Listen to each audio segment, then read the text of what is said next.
Facebook live में आप लोगों का स्वागत है। आज जनतांत्रिक आंदोलन और खासतौर पर किसान आंदोलन के लिए सबसे खुशी का दिन है। लंबे समय के बाद, नंदीग्राम आंदोलन के बाद पहली बार एक बड़ा किसान आंदोलन अपनी 3 महत्वपूर्ण जो मांग थी उनको मनवाने में सफल रहा। इसलिए किसान आंदोलन के जो आयोजक हैं, नेता हैं, वे निश्चित तौर पर, और जो लोग इस आंदोलन में लगे रहे हैं, जिन लोगों ने कुर्बानियां दी हैं, वे सभी संगठन और व्यक्ति क्रांतिकारी अभिवादन के हकदार हैं और हम उन्हें अपना क्रांतिकारी अभिवादन प्रेषित करते हैं। जो चीज लोगों को दुर्लभ लगती थी, वो चीज किसान आंदोलन ने सुलभ करके दिखा दी। लोगों को यह लगता था कि नरेंद्र मोदी जो बोलते हैं वो पलटते नहीं हैं। किसान आंदोलन ने और किसानों की संयुक्त ताकत ने यह चीज हम सब लोगों के बीच में सिद्ध की कि अगर जनता एकजुट हो जाए, आंदोलन पर आमादा हो जाए और जनता की लोकतांत्रिक दृष्टिकोण से आंदोलन चलाया जाए, तो सरकार का कितना भी अहंकारी शासक हो और कितना भी अत्याचारी शासक हो, उसे झुकना पड़ता है। आज सुबह जब नरेंद्र मोदी बोल रहे थे तो मैं सुन रहा था और मुझे अंदर से तीव्र नफरत हो रही थी कि एक प्रधानमंत्री के अंदर जो विनयशीलता होनी चाहिए, वो विनयशीलता एक सिरे से गायब है। इस पराजय के बावजूद गायब है कि वे 14 महीने तक चले किसान आंदोलन में 1 मिनट के लिए समय निकाल के किसानों के बीच नहीं गए।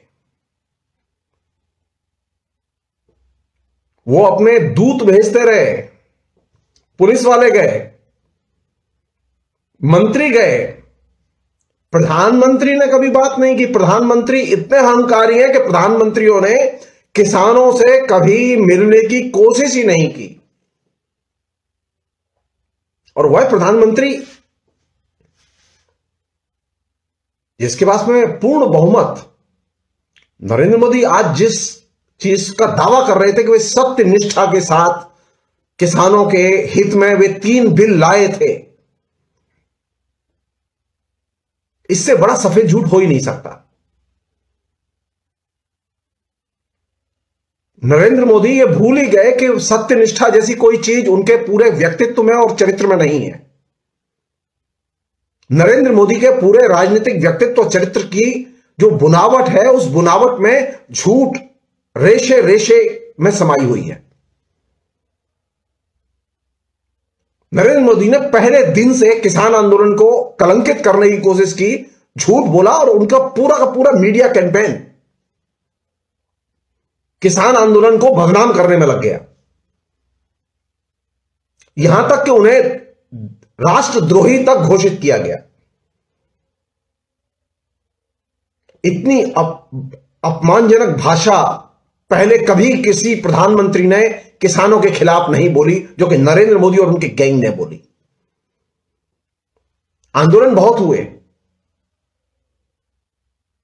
लेकिन इतनी घृणित और इतनी झूठ से भरी हुई भाषा जो नरेंद्र मोदी ने पिछले 14 महीने में बोली, जब से किसान आंदोलन शुरू हुआ, वह अपने आप में एक रिकॉर्ड है। इसलिए जो किसान आंदोलन के दबाव में जो 3 बिल वापस लेने की घोषणा नरेंद्र मोदी ने की है, वो सिर्फ एक कदम है। नरेंद्र मोदी झूठ का एक भयानक खतरनाक पुतला है, ये जान लीजिए आप लोग। किसान आंदोलन के संचालकों को, किसान आंदोलन के नेताओं को, साधारण लोगों को यह गलतफहमी नहीं होनी चाहिए कि नरेंद्र मोदी के अंदर कोई किसान प्रेम जागृत हो गया है जिसकी वजह से उन्होंने किसान बिल वापस लिए। आज का उनका भाषण सुनिए आप लोग। सारे देश के किसान संगठन एकजुट थे। नरेंद्र मोदी कह रहे हैं कि एक गुट उसे वे समझा नहीं पाए। इससे बड़ा झूठ क्या हो सकता है? भारत में जितने भी किसान संगठन हैं वे सारे के सारे किसान संगठन एकजुट, एक मोर्चे के तहत, एक मांग पत्र के तहत वे पूरे देश में आंदोलन कर रहे हैं। कहीं कोई धरना दे रहा है, कहीं कोई जुलूस निकाल रहा है, कहीं कोई रैली कर रहा है, कहीं कोई भूख हड़ताल कर रहा है, कहीं कोई रेल रोक रहा है। किसी ना किसी रूप में प्रोटेस्ट जारी है और उस प्रोटेस्ट को एप्रिशिएट करने की बजाय, सम्मान की भाषा में उसके प्रति अपनी बात कहने की बजाय, आज भी नरेंद्र मोदी ने अपनी घृणित दृष्टि का परिचय दिया और कहा कि ये एक छोटे से गुट को हम समझा नहीं पाए। नरेंद्र मोदी और उनका गैंग ये जान ले कि किसान आंदोलन छोटे गुट का आंदोलन नहीं है, वो पूरे भारत के किसान समुदाय का आंदोलन है। और ये किसान वे हैं जो कि 60 करोड़ से अधिक जनता को रिप्रेजेंट करते हैं।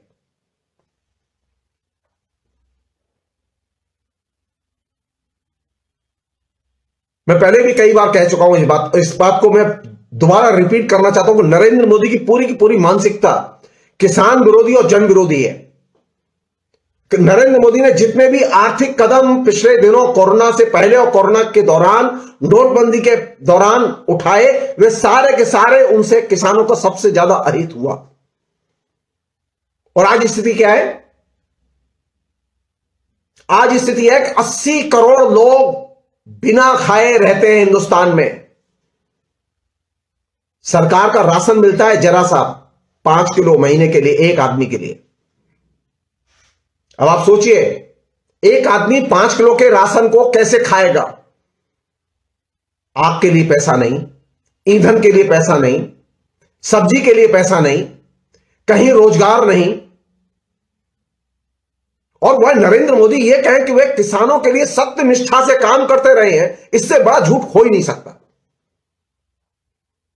तो मेरी पहली अपील यह है कि यह सच है कि नरेंद्र मोदी ने घोषणा की है कि 3 बिल वापस ले लिए गए, लेकिन ये 3 बिल वापस हुए हैं, नरेंद्र मोदी सत्ता से गए नहीं है। नरेंद्र मोदी, बीजेपी जब तक सत्ता में है, आप तय मान लीजिए अभी 80 करोड़ लोग भूखमरी के कगार पर पहुंचे हैं। और नरेंद्र मोदी अभी सत्ता में रहेंगे तो आप तय मान लीजिए 125 करोड़ लोग भूखमरी के कगार पर पहुंचेंगे।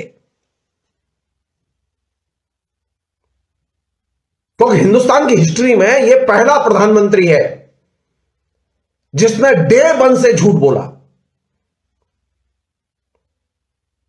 नरेंद्र मोदी पहले प्रधानमंत्री है जिसने कि संसद की सारी मर्यादाओं को तोड़ा।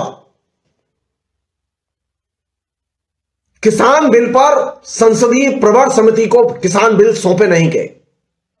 संसद में विपक्ष की एक सलाह नहीं मानी गई। किसी भी किसान संगठन से सलाह मशविरा नहीं किया गया और बहुमत के बल पर, चूंकि हम चुनकर आए हैं, किसान बिल पास कर दिए गए। और दिलचस्प बात यह कि नरेंद्र मोदी जब 2019 में इलेक्शन लड़ने के लिए मैदान में गए तो उनके इलेक्शन मैनिफेस्टो में यह 3 किसान बिल का कहीं जिक्र नहीं था।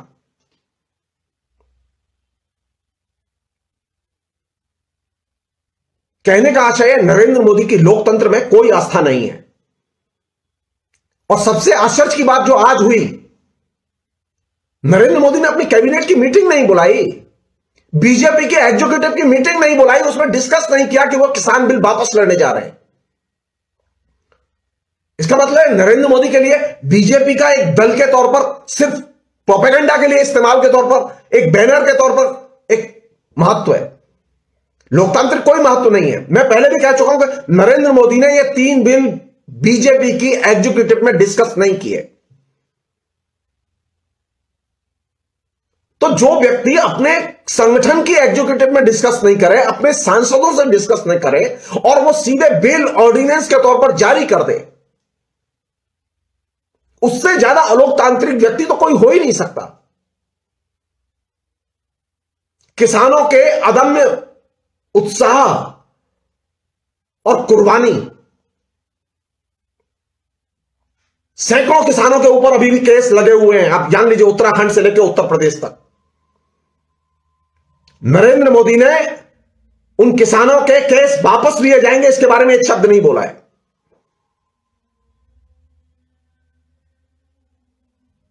क्यों? आप जुल्म करेंगे किसानों पर, आप लाठी चार्ज करेंगे, आप गोलियां चलाएंगे, आप कुचल देंगे कार से, और आप माफी नहीं मांगेंगे।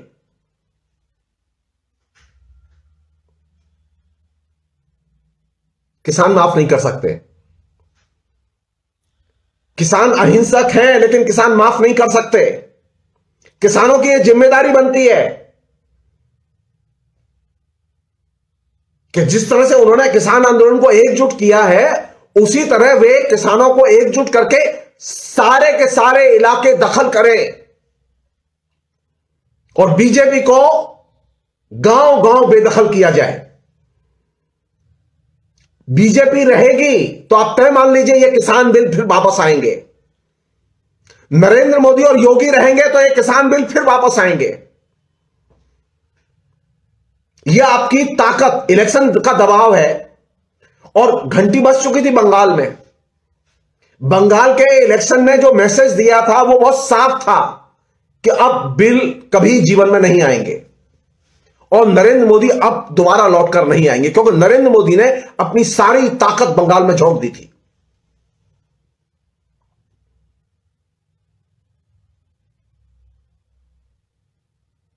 किसानों की एकजुटता और किसानों की राजनीति, आर्थिक मांगे ठीक है, लेकिन जब किसानों ने कहा कि नहीं हम राजनीति भी करेंगे, किसानों का पूरा हक है कि वो राजनीति करें। किसानों आंदोलन के और किसान संगठनों का पूरा हक है कि वो लोकतंत्र में हस्तक्षेप करें और तय करें कि कैसी सरकार होगी। नरेंद्र मोदी क्या गाय का दूध पी के आए हैं कि राजनीति वो करेंगे और किसान खाली खेती करेंगे? जी नहीं, किसान भी राजनीति करेंगे। और किसान जब राजनीति करेंगे तो जाहिर है कि नरेंद्र मोदी के लिए कोई जगह नहीं होगी, क्योंकि नरेंद्र मोदी तो यह भी नहीं जानते गाय कब खाना खाती है, गाय कब पानी पीती है, गाय की सानी या उसका भोजन कैसे तैयार किया जाता है। नरेंद्र मोदी को नहीं मालूम, आरएसएस के लोगों को नहीं मालूम, वो गाय पालन नहीं करते। हिंदुस्तान की खेती किसानी से भाजपा का कभी कोई संबंध नहीं रहा है।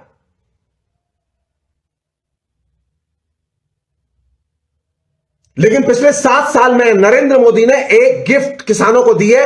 आज 80 करोड़ लोग भुखमरी के कगार पर हैं और सरकार उन्हें 5 किलो राशन देती है। एक आदमी 5 किलो में अपना पेट भर ले, मुश्किल से 50-60 ग्राम डेली खाए वो खाना। आप बदल के कहिए बीजेपी के सांसदों को और नरेंद्र मोदी को 50 ग्राम खाना रोज दिया जाए, वो जिंदा रह सकते हैं? हिंदुस्तान के समाज को और खासतौर पर किसान समाज को पिछले 7 साल में नरेंद्र मोदी ने नर्क में पहुंचा दिया है। गांव में जाइए आपको बदहाली के एकदम प्रत्यक्ष दर्शन होंगे। ये खाली ये बिल का मामला नहीं है, ये किसानों के अस्तित्व का और सर्वाइवल का मामला है।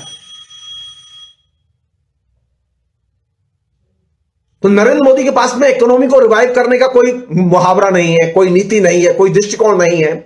80 करोड़ लोग जो बेरोजगार कर दिए गए, भुखमरी के कगार पर फेंक दिए गए, उन्हें भुखमरी से निकालने के लिए कोई नीति नहीं है। किसान बिल उस पैकेज का हिस्सा थे जिस पैकेज के तहत बड़े पैमाने पर लोगों को कंगाल बना दिया गया, हिंदुस्तान की पूरी इकोनॉमी को लूट लिया गया। हमारी कौन सी जिम्मेदारी बनती है? किसान आंदोलन की यह जिम्मेदारी बनती है, किसान हिंदुस्तान की रक्षा के लिए, लोकतंत्र की रक्षा के लिए आने वाले चुनाव में सक्रिय भूमिका अदा करें।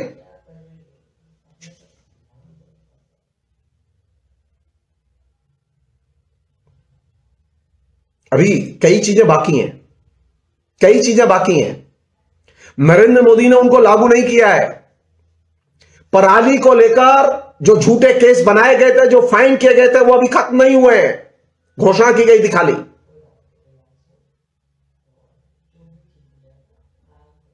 उत्तराखंड से लेके उत्तर प्रदेश तक, खीरी लखीमपुर तक जो झूठे केस बनाए गए, वो अभी वापस नहीं हुए हैं उत्तर प्रदेश में। हम सब लोगों की जिम्मेदारी बनती है कि किसान आंदोलन का हम आगे राजनीतिक आंदोलन के तौर पर विस्तार करें। किसानों की अगली चौकी गांव होगी और गांव का हर घर होगा। अभी नहीं तो कभी नहीं। अगर उत्तर प्रदेश में बीजेपी ये जो दबाव है वो कहां है? बीजेपी जानती है कि नीचे उसकी जमीन खिसक रही है। अब वो नोटों की वर्षा करेंगे। बीजेपी के पास में ब्लैक मनी का कोई, जिसे कहे कि कोई अभाव नहीं है। बेशुमार ब्लैक मनी है बीजेपी के पास।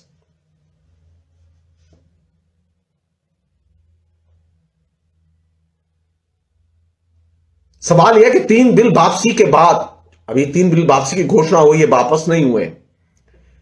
सवाल यह कि संसद में बीजेपी क्या रुख लेती है। संसद में विपक्ष की नहीं मानी गई, उनका कोई सुझाव नहीं माना गया। संसदीय समितियों को एकदम कूड़े के ढेर पर फेंक दिया गया। पहले ये नियम थे, परंपरा थी कि कोई भी बिल जिस पर डिस्प्यूट हो, विवाद हो, उनको संसदीय प्रवर समिति को भेजा जाता था। वहां लोग खुल के बात करते थे और उस पर एक कंसेंसस सारे कानूनों को दिमाग में रख के बनाई जाती थी। लेकिन नरेंद्र मोदी ने सब सिस्टम बंद कर दिया। नरेंद्र मोदी ने इवन अपनी कैबिनेट को भी एक तरह से कूड़े के ढेर पर फेंक दिया। बेहतर तो यही होता कि नरेंद्र मोदी पहले कैबिनेट में डिस्कस करते कि वो विड्रॉ करने जा रहे हैं। पूछ तो सकते हैं ना। सिर्फ विशेषाधिकार, हमेशा प्रधानमंत्री के पास में विशेषाधिकार से काम करेंगे, लोकतंत्र के हिसाब से काम नहीं करेंगे। लॉकडाउन भी विशेषाधिकार के जरिए, नोटबंदी भी विशेषाधिकार के जरिए, है ना, किसान बिल भी विशेषाधिकार के जरिए, और अब वापसी भी विशेषाधिकार के जरिए। अरे लोकतंत्र विशेषाधिकार से नहीं चलता। लोकतांत्रिक संस्थाओं की मर्यादा, नियम, कायदे, कानून है जिन्हें मानना होगा। मैं सिर्फ एक उदाहरण दे रहा हूं। आप याद कीजिए 2014 में जब नरेंद्र मोदी जीतकर आए थे, संसद की सीढ़ी का स्पर्श करते हुए चढ़े थे। वो क्षण याद कीजिए। वही नरेंद्र मोदी जिस संसद की सीढ़ी का स्पर्श करते हुए चढ़े, आज वो इस स्टेज तक ले गए हैं कि अब वो संसद की बिल्डिंग जिसकी सीढ़ी का स्पर्श करके वो चढ़े थे, वो बिल्डिंग उनके लिए बेमानी हो चुकी है। अब वो नई बिल्डिंग बनाने जा रहे हैं और वो बिल्डिंग उनके लिए एकदम बेकार है। ये वो नरेंद्र मोदी है जो बोलते हैं वो करते नहीं है। इसलिए आप इस इल्यूजन में मत रहिए। चूंकि जन आंदोलन का दबाव है, किसान आंदोलन का दबाव है, इसलिए नरेंद्र मोदी पीछे हटने के लिए मजबूर हुए हैं। और यह पीछे हटना, इसमें एक बड़ी भूमिका सुप्रीम कोर्ट की भी है। किसान आंदोलन की तो है ही। सुप्रीम कोर्ट ने जिस तरह से उस तीनों बिलों को विदहेल्ड किया और एक कमेटी बनाई, अब वो कमेटी की जो रिपोर्ट आई, उस रिपोर्ट को सुप्रीम कोर्ट ने रोका हुआ है, तो बिल इंप्लीमेंटेशन से तो रुक गए। तो नरेंद्र मोदी की पहली पराजय तो वही हो गई कि वे बिल इंप्लीमेंट नहीं हो पाए। दूसरी पराजय अब हुई जब नरेंद्र मोदी ने यह कहा कि अब हम बिल वापस ले रहे हैं। बेहतर तो यही होता कि नरेंद्र मोदी किसान प्रतिनिधियों को बुलाते, उनसे क्षमा याचना करते, उनसे पूछते बताओ मैं क्या करूं, और फिर कहते कि मैं आप सबके सामने मैं बिल वापस ले रहा हूं। नरेंद्र मोदी किसान आंदोलन के नेताओं के सामने खड़े होकर बैठ के ये बोलने के लिए तैयार नहीं है कि मैं बिल वापस ले रहा हूं। वे लाइव टेलीकास्ट कर रहे हैं। छी, लोकतंत्र में इस तरह से हिकारत की नजर से किसान समुदाय को देखना, इससे घटिया हरकत नहीं हो सकती। 14 महीने से जो किसान आंदोलन कर रहे थे, उनके प्रतिनिधियों को बुला के बाकायदा पीएम हाउस में नरेंद्र मोदी डिस्कस करते और कहते कि अब हम वापस ले रहे हैं, और सम्मान के साथ वापस ले रहे हैं और आपसे माफी चाहते हैं। लेकिन आप तो लोकतांत्रिक एटिकेट जानते ही नहीं है, बातचीत करना नहीं जानते।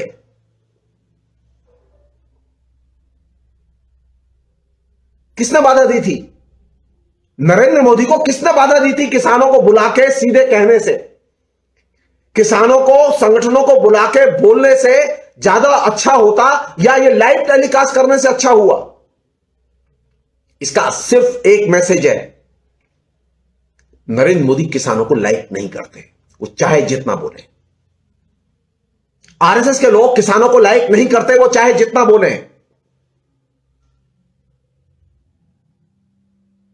अगर बिल वापस होने थे, जैसा कि नरेंद्र मोदी ने घोषणा की थी, तो बाकायदा किसान नेताओं को बुला के बातचीत करके उनके सामने वे स्वीकार करते कि हम वापस लेने जा रहे हैं। उनके साथ मिलकर प्रेस कॉन्फ्रेंस करते कि हम वापस लेने जा रहे हैं। आप किसान नेताओं का अपमान करेंगे और कहेंगे कि वो एक गुट है, थोड़े से लोग हैं, और आप फिर कहेंगे कि आप देश के किसानों का हितों की रक्षा करना चाहते हैं। जी नहीं। एक और उदाहरण दे रहा हूं मैं आपको। नरेंद्र मोदी की सरकार इन प्रिंसिपल मजदूरों, किसानों, छात्रों, नौजवानों के हितों के खिलाफ लगातार काम कर रही है। अगर आप याद करें, बीजेपी की उत्तर प्रदेश सरकार ने, जिसमें कि अभी इलेक्शन होने जा रहा है, जिसकी वजह से इनकी फटी पड़ी है, मजदूरों के हित के बने हुए सभी कानून 4 साल के लिए सस्पेंड कर दिए हैं। ये जो मजदूरी करते हैं लोग, कहां से आते हैं ये लोग? कौन लोग हैं ये? इनमें किसानों के बच्चे आते हैं कि नहीं आते? मझोले किसान जिनकी बात वो बार बार कहते हैं, उन मझोले किसानों के बच्चे आते हैं कि नहीं आते? तो किसानों के बच्चे जो कल कारखानों में काम करने जाएंगे, उनके पास में कोई मजदूरों के अधिकार नहीं होंगे, और नरेंद्र मोदी कहेंगे कि वो मजदूरों के और किसानों के पक्ष में रहते हैं, वो मझोले किसानों की रक्षा करना चाहते हैं। इससे बड़ा सफेद झूठ नहीं हो सकता।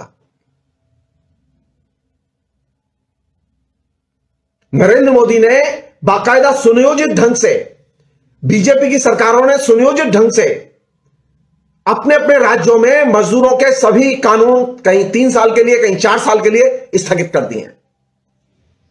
इससे सबसे अधिक नुकसान किसानों का हुआ है, क्योंकि वहां से एक बड़ी फौज बेकारों की काम करने कारखानों में जाती थी।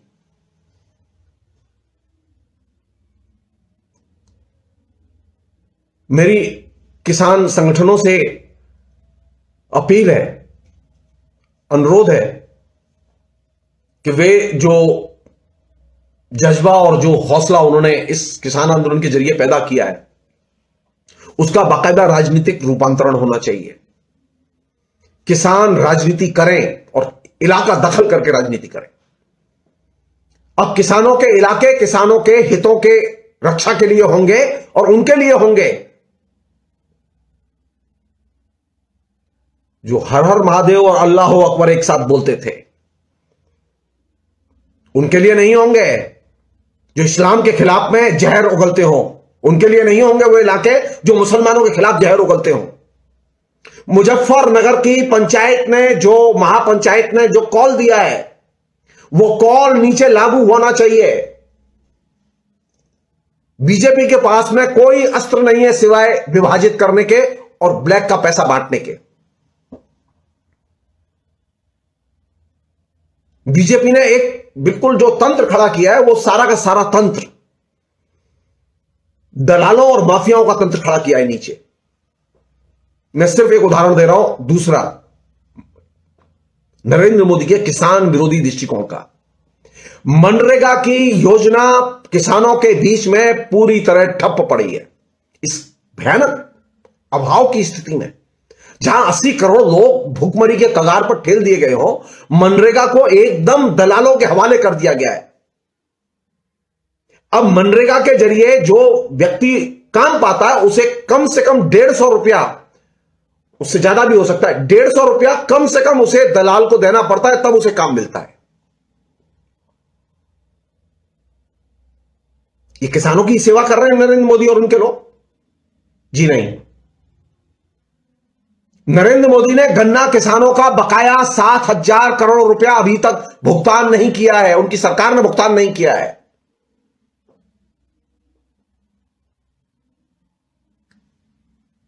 नरेंद्र मोदी ने बिल वापस लिए, लेकिन नरेंद्र मोदी ने अपने लक्षण वापस नहीं लिए, जो उनके अंदर कुलक्षण है, किसान विरोधी जो उनका दृष्टिकोण है, वो वापस नहीं लिया है। चुनौती किस बात की है? चुनौती इस बात की है कि नरेंद्र मोदी के जो किसान विरोधी कुलक्षण हैं, यूपी के मुख्यमंत्री के जो किसान विरोधी कुलक्षण हैं, उनके नेताओं के जो किसान विरोधी कुलक्षण हैं, उन कुलक्षणों को एक्सपोज किया जाना चाहिए। वो किसान विरोधी संस्कार है, उनको एक्सपोज किया जाना चाहिए। आप मनरेगा के नाम पर किसानों के पैसों को खा रहे हैं, किसानों में पैसा जा नहीं रहा है, मनरेगा को इंप्लीमेंट नहीं कर रहे हैं। आप कंगाल बना के ताकत अर्जित करना चाहते हैं किसानों के बीच में, वोट बैंक की राजनीति के जरिए, जाति के नाम पर लोगों को मोबिलाइज करके, धर्म के नाम पर मोबिलाइज करके। मैं फिर रिपीट करूंगा, मुजफ्फरनगर की जो महापंचायत का कॉल है, वो कॉल इन टोटो अगले इलेक्शन के दौरान लागू किया जाना चाहिए। किसान अपनी राजनीति करें। लोकतंत्र में किसानों की राजनीति का यह दौर जो किसान आंदोलन ने शुरू किया है, वो आगे जाना चाहिए। और इस दौर का पहला कदम यह होगा, किसान अपने इलाके में किसान सभाएं मजबूत करें, किसान संगठन मजबूत करें, और वे किसान संगठन लोगों को लोकतंत्र के बारे में शिक्षित करें।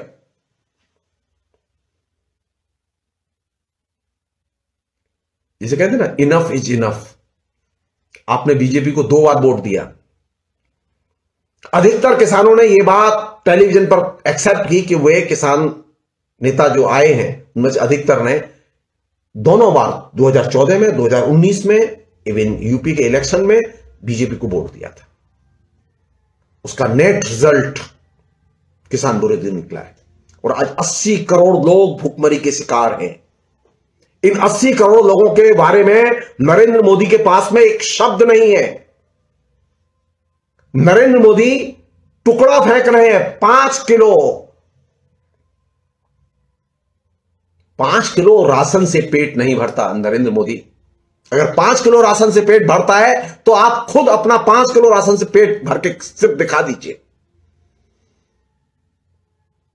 जिस किसान के पास कोई ईंधन ना हो, खरीदने के लिए पैसे ना हो, रोजगार ना हो, वो किसान 5 किलो राशन कैसे खरीदेगा और खाएगा? अगर फ्री में मिल भी गया तो खाएगा कैसे?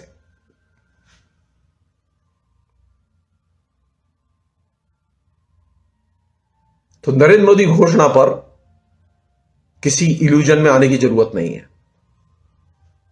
नरेंद्र मोदी जो बोलते हैं वो करते नहीं हैं। अभी उनकी मुश्किल क्या है? उनको चुनाव लड़ना है, और इस समय उनके सामने समस्या यह है कि किसानों ने कॉल दिया हुआ है कि हम बीजेपी के नेताओं को मीटिंग नहीं करने देंगे, हम गांव में घुसने नहीं देंगे। और नहीं घुस नहीं पा रहे। जहां किसान संगठित हो चुके हैं, जहां किसान एकदम आंदोलित हैं, वहां बीजेपी के नेता कोई एक्टिविटीज नहीं कर पा रहे। मेरा मानना यह है कि यह फिनोमिना, इलाके दखल का जो फिनोमिना जो किसान आंदोलन ने विकसित किया है, यह लोकतांत्रिक फिनोमिना है और इसका इस्तेमाल किया जाना चाहिए, जम के इस्तेमाल किया जाना चाहिए। किसानों को एकजुट किया जाना चाहिए कि लोकतंत्र उनके लिए क्यों जरूरी है और बीजेपी उनके लिए क्यों गैर जरूरी है।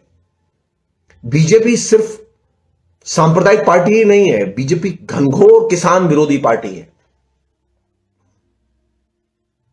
यह बात घर घर पहुंचनी चाहिए।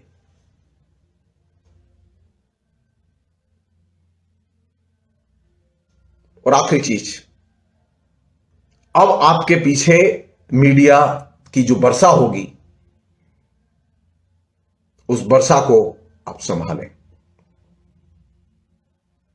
अब मीडिया इन सब पर पानी डालने की कोशिश करेगा कि 14 महीने में नरेंद्र मोदी ने क्या क्या कुकर्म किए थे, वो अब सुकर्मों में बदले जाएंगे। तो किसानों में निरंतर प्रचार अभियान, उनके इलाके वाइज संगठन और उनकी सक्रियता ये बनी रहनी चाहिए। अब यह किसान आंदोलन लोकतंत्र की रक्षा का आंदोलन है। ये सिर्फ 3 बिल तक आंदोलन नहीं था। 3 बिल का आंदोलन जब किसान विधानसभा के चुनाव में कूद गए और वे बंगाल तक गए, तो साफ मैसेज था कि अब किसान जो है वो चुप नहीं बैठेंगे, किसान भी राजनीति करेंगे। किसानों का भी एक राजनीतिक पक्ष होगा जिसे वो जनता के बीच में ले जाएंगे, और ये फिनोमिना आगे कंटिन्यू रहना चाहिए। क्यों? क्योंकि नरेंद्र मोदी पर अब विश्वास नहीं किया जा सकता। उत्तर प्रदेश की बीजेपी की सरकार पर विश्वास नहीं किया जा सकता, क्योंकि जिसने मनरेगा लागू नहीं किया,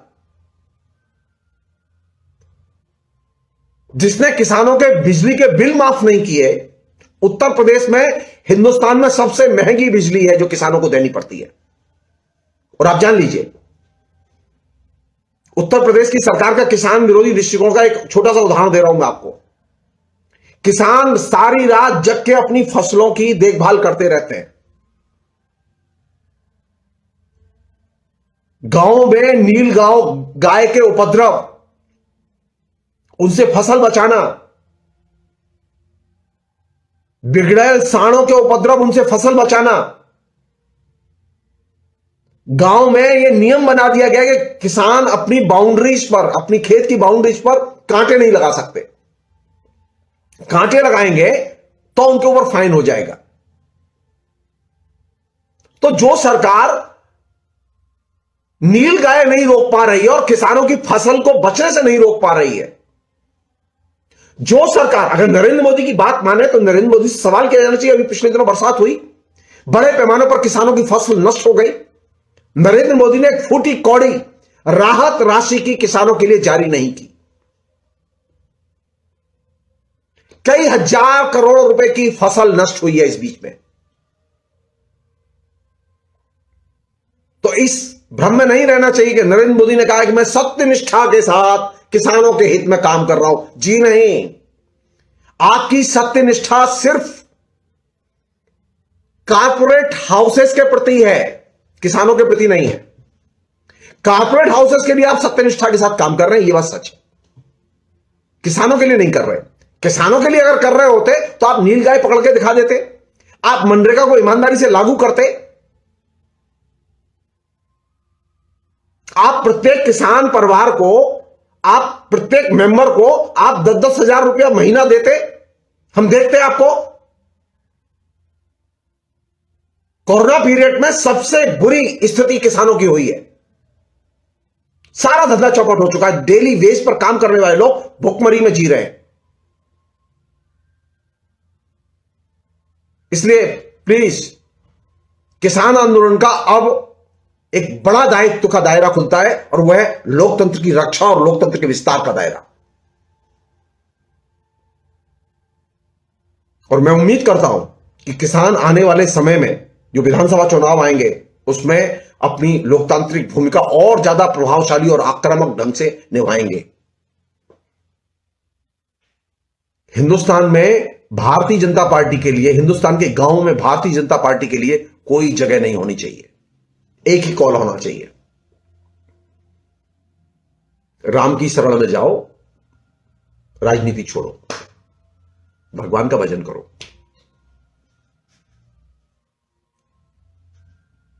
अंबानी की नौकरी करो, अदानी की नौकरी करो, राजनीति छोड़ो। जो किसानों के साथ नहीं, 700 से अधिक किसान मर चुके हैं।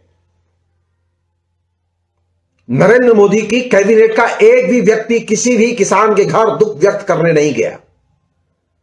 नरेंद्र मोदी स्वयं नहीं गए, उन्होंने एक शब्द नहीं बोला निंदा का, कि दुख का।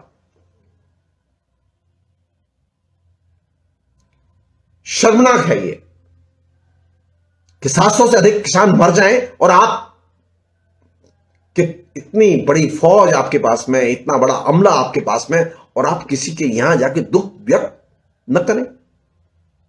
इतने हृदयहीन हो जाएगा आप। अरे मत करो पैसे की मदद, जाके दुख व्यक्त को करो कि आप दिल्ली के बॉर्डर पर धरना देते देते मर गए। नरेंद्र मोदी के घर से दिल्ली का बॉर्डर मुश्किल से 25 किलोमीटर दूर है, लेकिन नरेंद्र मोदी के पास समय नहीं है। नरेंद्र मोदी के पास समय है राम मंदिर के शिलान्यास के लिए जाने के लिए, नरेंद्र मोदी के पास समय है सोमनाथ मंदिर पर जाने के लिए, लेकिन किसान मर जाए तो उसके घर दुख व्यक्त करने के लिए नरेंद्र मोदी के पास समय नहीं है। तो नरेंद्र मोदी की प्राथमिकता में कौन चीज आती है? किसान नहीं आते, किसान नहीं आते। नरेंद्र मोदी की टॉप प्राथमिकता है, उसमें किसान शामिल नहीं है। नरेंद्र मोदी ने पिछले 7 साल में किसानों के अंदर कंगाली और पामाली का तेजी से विस्तार किया और आज 80 करोड़ ऑफिशियल लोग हैं, बल्कि संख्या इससे ज्यादा है, जो भयानक गरीबी में जी रहे हैं। नरेंद्र मोदी ने जब सरकार संभाली थी तो मुश्किल से 20-30 करोड़ के बीच में लोग थे, और आज स्थिति है कि आपने एकदम उछाल मारा है। नरेंद्र मोदी ने 5 ट्रिलियन की इकोनॉमी में ले जाने की बात करने वाला व्यक्ति अचानक 80 करोड़ लोगों को कंगाली के कगार पर ले गया। सावधान रहिए, नरेंद्र मोदी जो कुछ बोलते हैं झूठ बोलते हैं, झूठ के अलावा कुछ नहीं बोलते, और उसका एक ही उत्तर है, नरेंद्र मोदी और बीजेपी के लिए लोकतंत्र में और लोकतांत्रिक चुनाव में आप सब एकजुट होकर शिकस्त दें, सक्रिय रूप से राजनीति करें और शिकस्त दें, और कोई विकल्प नहीं है इसका। आप देखिए कि किसान, मैंने कहा था किसान आंदोलन अगर मजबूती से खड़ा रहता है तो न्यायपालिका का भी रवैया बदलेगा। न्यायपालिका के ऊपर भी दबाव है, न्यायपालिका जज भी ताकत महसूस कर रहे हैं। आप थोड़ा सा और अड़ जाएंगे तो ये मिडिल क्लास के लोग भी ताकत महसूस करेंगे, और भारत में किसानों की ताकत की अनुभूति का एक नया संचार होगा। फिलहाल इतना ही, बहुत बहुत शुक्रिया, थैंक यू।